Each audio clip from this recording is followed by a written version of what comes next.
Okay, in case you didn't get the clues, we are at storage, and what do you need at storage is really good steel shelves.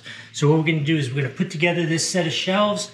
I'm gonna put them in there, show you a little bit of all of it, and then we'll come back. I'll let you know what the quality was like and if I think it's good value. They should be nice heavy duty ones. Let's go do that. Okay, assembly is complete. It was quick, it was easy. I will admit I have done this a number of times before, but if you just read the instructions, follow them, super easy, super quick. No tools required other than a mallet and a knife to open it up.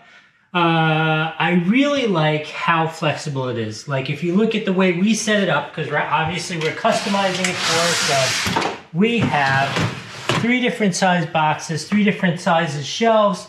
Kind of left this little bit awkward space for us, but I'm sure Nikki will find a way to fill it up. And then obviously you can put more on the top all over again.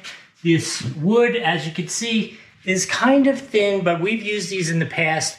Never ran into an issue with them collapsing or sinking or any of that kind of stuff. So I'm going to give this an easy 5 out of 5 on the Doug score, particularly because it was easy for me to assemble and nice and light for me to go move it in there. And then I'm going to make Nikki carry all the boxes. So I'm out. See you next time.